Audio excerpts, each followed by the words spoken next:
दोस्तों, अगर मैं आपसे पूछूं कि दुनिया का सबसे तानाशाह राजा कौन था, तो शायद आपके दिमाग में कई राजाओं के नाम आ जाएंगे। लेकिन अगर मैं आपसे पूछूं दुनिया की सबसे क्रूर रानी कौन सी थी, तो शायद आप सोच में पड़ जाएंगे। आज हम इस वीडियो में एक ऐसी ही रानी के बारे में बात करने वाले हैं जिसने क्रूरता और अत्याचार के मामले में बड़े से बड़े राजाओं को भी पीछे छोड़ दिया था।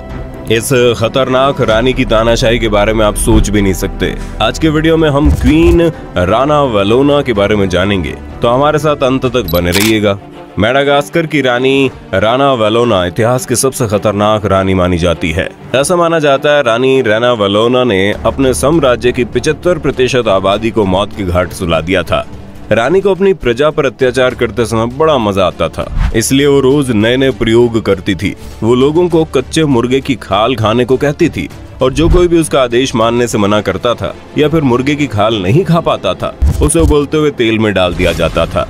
रानी राना वेलोना को हमेशा लगता था कि उसके साम्राज्य में बहुत सारे लोग विद्रोह करने वाले हैं, और इसलिए वो लोगों की वफादारी परखने के लिए तरह तरह के पागलपन किया करती थी।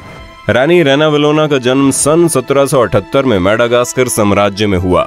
हम आपको बता दें, रानी का जन्म मेडागास्कर के शाही परिवार में नहीं हुआ था, बल्कि इनका मेडागास्कर की गद्दी तक का सफर बहुत ही रोमांचकारी है।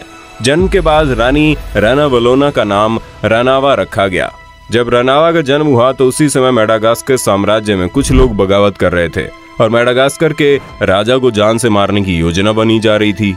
लेकिन रनावा के पिताजी को इस योजना के बारे में कहीं से पता चल गया और उन्होंने वफादारी दिखाते हुए मेडागास्कर राजा को इसके बारे में बता दिया। राजा पहले से ही सावधान हो गया और उसकी हत्या का प्लान फेल हो गया। राजा रनावा के पिताजी की वफादारी से बहुत खुश हो गया। उसने अपने बेटे की शादी रनावा से करने का ऐलान कर दिया। राजा के बेटे का नाम प्रिंस रडामा था। राजा ने रनावा के पिता को भरोसा दिलाया कि रनावा ही रडामा की सबसे मुख्य पत्नी कहलाएगी। भले रडामा किसी दूसरी लड़की से शादी कर ले, पर रनावा ही प्रिंस रडामा की प्रमुख पत्नी रहेगी। राजा के इस वादे का सीधा मतलब ये था कि आगे चलकर रनावा के बच्चे गद्दी पर बैठेंगे। और धीरे धीरे समय बीतता गया और जब रनावा जवान हो गई तो उसका विवाह प्रिंस रडामा से कर दिया गया। प्रिंस रडामा की शादी के कुछ सालों बाद 1810 में राजा की मृत्यु हो गई और प्रिंस रडामा को मेडागास्कर का राजा बना दिया गया। राजगद्दी पर बैठने से पहले प्रिंस रडामा 12 शादियां कर चुके थे, लेकिन प्रिंस रडामा के पिताजी के वादे के मुताबिक रनावा को ही उनके प्रमुख रानी बनाया गया। मेडागास्कर का राजमुकुट पहनने से पहले वहां के राजा को एक शाही रिवाज अदा करनी पड़ती थी, जिसमें वहां का राजा गद्दी पर बैठने से पहले अपने संभावित दुश्मनों को मारता था और प्रिंस रडामा को ये रस्म निभानी पड़ी। लेकिन ये शाही रस्म निभाते हुए प्रिंस रडामा ने रनावा के बहुत सारे रिश्तेदारों को देशद्रोही करार देते हुए अपनी तलवार से मौत के घाट उतार दिया। इसके बाद प्रिंस रडामा और रनावा के रिश्तों में खटास आ गई, लेकिन अभी भी रनावा रदामा की सबसे प्रमुख पत्नी थी। इसके बावजूद भी रदामा कभी रनावा के साथ नहीं रहता था, इसलिए दोनों का कभी मिलन न होने से रनावा संतानहीन ही रह गई, जबकि रदामा अपनी बाकी पत्नियों के साथ ज्यादा समय व्यतीत करता था। इस बात से रनावा को बहुत जलन होने लगी और उसने रदामा को मारकर मेडागास्कर की गद्दी पर बैठने का निर्णय लिया। कुछ समय तक तो सब कुछ ठीक ठाक चलता रहा, लेकिन फिर अचानक 17 जुलाई 1828 को प्रिंस रदामा की अचानक मौत हो गई। उस वक्त प्रिंस रदामा की आयु मात्र 35 साल की थी। मेडागास्कर के बहुत से लोगों ने आरोप लगाया कि प्रिंस रदामा को पूरी प्लानिंग के साथ मारा गया है और हो ना हो इसमें रनावा का ही हाथ है।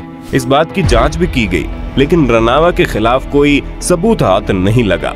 इसके बाद मेडागास्कर के अगले उत्तराधिकारी की चर्चा होने लगी, क्योंकि उस समय रनावा की कोई संतान नहीं थी, इसलिए राजगद्दी पर रनावा की बड़ी बहन के बेटे राको टोप का हक बनता था। रनावा ये बात अच्छी तरह जानती थी, इसलिए उसने राजगद्दी पर बैठने से पहले शाही रिवाज निभाया और राको टोप को मार दिया, क्योंकि रनावा अच्छी तरह से जानती थी अगर राको टोप जिंदा रहा तो उसकी राजगद्दी कभी भी छीनी जा सकती है और आम पब्लिक भी उसका विरोध कर सकती है। इसलिए उसने पहले से ही पूरी प्लानिंग बना रखी थी। राको टोप तो मर चुका था, लेकिन अभी भी शाही खानदान में बहुत सारे लोग रनावा के खिलाफ थे और छुपकर विद्रोह की तैयारी कर रहे थे। लेकिन रनावा ने एक एक करके उन सारे लोगों को मरवा दिया। पूरे 1 साल तक रनावा अपने शाही खानदान और दूसरे विद्रोहियों को मरवाती रही। इसके बाद 12 जून 1829 को रनावा मेडागास्कर की राजगद्दी पर बैठ गई। राजगद्दी पर बैठते ही रनावा ने अपना नाम रानावेलोना रख लिया और वो मेडागास्कर साम्राज्य की पहली महिला शासक बन गई। इसके बाद मेडागास्कर साम्राज्य का एक बहुत ही भयानक दौर शुरू हो गया जो अगले 30 सालों तक चलता रहा।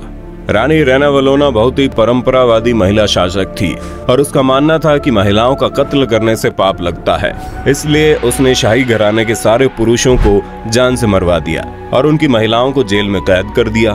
पर रानी रेनावलोना ने जानबूझकर शाही महिलाओं के खाने पीने की व्यवस्था नहीं की और अंततः भूख प्यास से तड़पकर शाही महिलाओं ने जेल के अंदर दम तोड़ा। रानी रेनावलोना यूरोपीय देशों से बहुत नफरत करती थी, इसीलिए उसने यूरोप से आने वाले तमाम साधनों को नष्ट करवा दिया और यूरोप से अपने सारे ताल्लुक खत्म कर दिए। उसके साम्राज्य में बहुत सारे यूरोपियन, टीचर, व्यापारी और आम नागरिक रहते थे और रानी रेनावलोना ने उन सारे लोगों को वापस यूरोप भेज दिया। रानी रेनावलोना के इस दुर्व्यवहार से फ्रांस देश को काफी बुरा लगा और उसने मेडागास्कर साम्राज्य पर हमला करने का निश्चय किया। फ्रांस की सेना अपने सारे हथियार लेकर मेडागास्कर पहुंच गई, लेकिन मेडागास्कर के घने जंगलों में रहते हुए फ्रांस के सैनिकों को मलेरिया हो गया और उसकी प्रमुख वजह थी मेडागास्कर के जंगलों में बहुत ही खतरनाक और जहरीले मच्छर रहते थे, जबकि फ्रांस में मच्छर नहीं पाए जाते थे। इसलिए फ्रांस देश के सैनिक मच्छरों के काटने से बुरी तरह बीमार हो गए और जंग में हार गए। जंग हारने के बाद फ्रांस देश के सारे सैनिकों को रानी रेनावलोना ने बंदी बनवा दिया और बाद में उनके सिर काटकर समुद्र के किनारे लटका दिए ताकि वहां से गुजरने वाले लोगों में रानी रेनावलोना का खौफ बना रहे। रानी को हमेशा से ही यूरोप से नफरत रहती थी, इसलिए उसे हमेशा डर लगा रहता था कि उसकी सेना के सैनिक यूरोप के साथ मिलकर कहीं विद्रोह ना कर दे और इसलिए रानी रेनावलोना को जब भी किसी सिपाही पर शक होता था तो वो सिपाही को अपनी वफादारी साबित करने के लिए मुर्गे की कच्ची खाल खाने को कहती थी और जो भी सिपाही ऐसा करने से मना करता था उसे देशद्रोही मान लिया जाता था और उबलते हुए तेल में डालकर मौत की सजा दे दी जाती थी। रानी रेनावलोना को ईसाई धर्म से भी काफी नफरत थी, इसलिए उसने अपने साम्राज्य में ईसाई धर्म का प्रचार करने वाले तमाम लोगों को मौत के घाट उतार दिया। इसके बाद उसने अपने साम्राज्य में ईसाई धर्म को मानने पर पाबंदी लगा दी। जो कोई भी ईसाई धर्म को मानते हुए पकड़ा जाता उसे मौत की घाट उतार दिया जाता। रानी को आम लोगों को टॉर्चर करने में बड़ा मजा आता था। लोगों को तड़पते हुए मरता देख उसे बहुत मजा आता था, इसलिए वो लोगों को मारने के लिए तरह तरह की टेक्निक का उपयोग करती थी।